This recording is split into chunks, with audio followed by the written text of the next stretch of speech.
الحمد لله رب العالمين والصلاة والسلام على سيد المرسلين وعلى آله وصحبه أجمعين ومن تبعهم بإحسان إلى يوم الدين أما بعد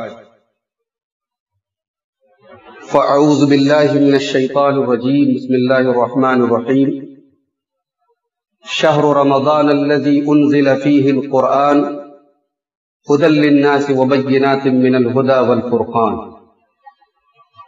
معزز حاضرین، کسی نے سوچا نہیں تھا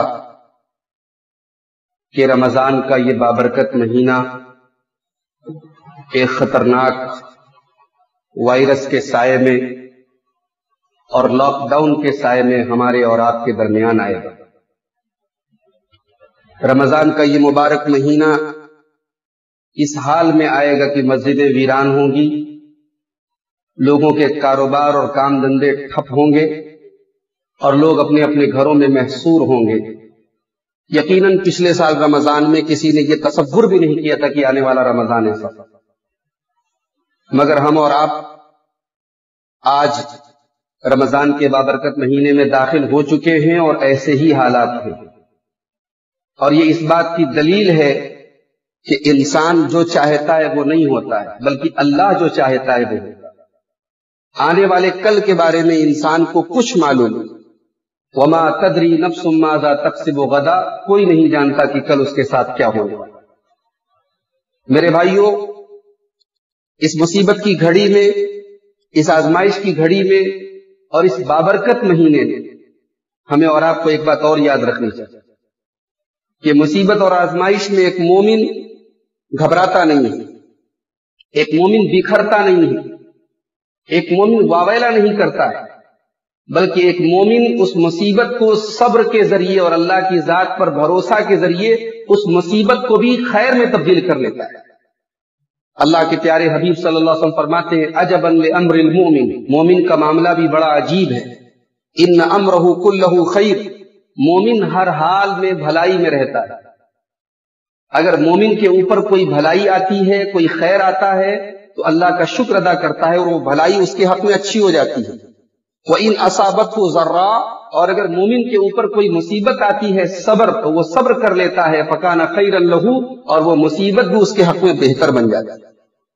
اسی لیے عربی میں ایک کہاوت ہے، ایک محاورہ ہے، إِنَّ فِي كُلِّ مِحْنَةٍ مِنْحَةٍ، ہر مصیبت میں اللہ تعالیٰ کی طرف سے کوئی نہ کوئی گفٹ ہوتا ہے، کوئی نہ کوئی تحفہ ہوتا ہے۔ اللہ تعالیٰ نے قرآن میں فرمایا عَسَىٰ أَن تَكْرَهُوا شَيْئًا وَهُوَ خَيْرٌ لَكُمْ، ہو سکتا ہے کہ تم کسی چیز کو ناپسند کرو، کسی چیز کو اچھا مت سمجھو اور وہ چیز تمہارے حق میں بہتر ثابت ہو جائے، وہ آگے چل کر کے تمہارے حق میں اچھی ثابت ہو جائے۔ تو ہمیں اللہ کی ذات پر بھروسہ رکھنا چاہیے اور اس مصیبت اور پریشانی میں ہمیں صبر کا اور اللہ کی ذات پر ایمان اور توکل کا دامن تھامے رہنا چاہیے۔ میرے بھائیوں، امام احمد ابن حنبل رحمۃ اللہ علیہ، آج دنیا ان کا نام لیتی ہے۔ اگر امام احمد ابن حنبل کے اوپر وہ آزمائش نہ آئی ہوتی جو آئی، اور جو مصیبتیں انہوں نے جھیلی، اور تین بادشاہوں کے دور میں ان کے اوپر ظلم و ستم کے پہاڑ توڑے گئے، تو شاید دنیا آج امام احمد ابن حنبل کے مقام سے واقف نہ ہو۔ آج علامہ ابن تیمیہ رحمۃ اللہ علیہ کا نام بڑی عزت اور احترام سے لیا جاتا ہے، ان کی کتابیں دنیا کی بڑی بڑی لائبریریوں میں پڑھی جاتی ہیں۔ کیوں؟ کیونکہ علامہ ابن تیمیہ مصیبت اور آزمائش کی بھٹی میں تپ کر کے نکلے ہیں۔ علامہ ابن تیمیہ نے اپنی زندگی کا بہت بڑا حصہ قید خانے میں گزارا، اور علامہ ابن تیمیہ کہا کرتے تھے ما یصنع اعدائی بی، میرا دشمن میرا کیا بگاڑ سکتے ہیں، ان جنتی و بستانی فی صدری، میری جنت اور میری باغ و بہار تو میرے سینے میں ہے، میں ہمیشہ خوش رہتا ہوں۔ ان حبسی خلوہ، اگر میرا دشمن مجھے قید کر دے تو مجھے تنہائی مل جاتی ہے، میں اللہ کو یاد کرتا ہوں۔ وقتلی شہادہ، اگر میرے دشمن مجھے قتل کر دیں تو میں اللہ کی راہ میں شہید ہو جاؤں گا۔ واخراجی من بلدی سیاحہ، اور اگر میرے دشمن مجھے میرے وطن سے نکال دیں تو مجھے دوسرے شہر کی سیر کرنے کا موقع۔ تو اپنے دماغ کو پازیٹیو بناؤ، اپنے دماغ کو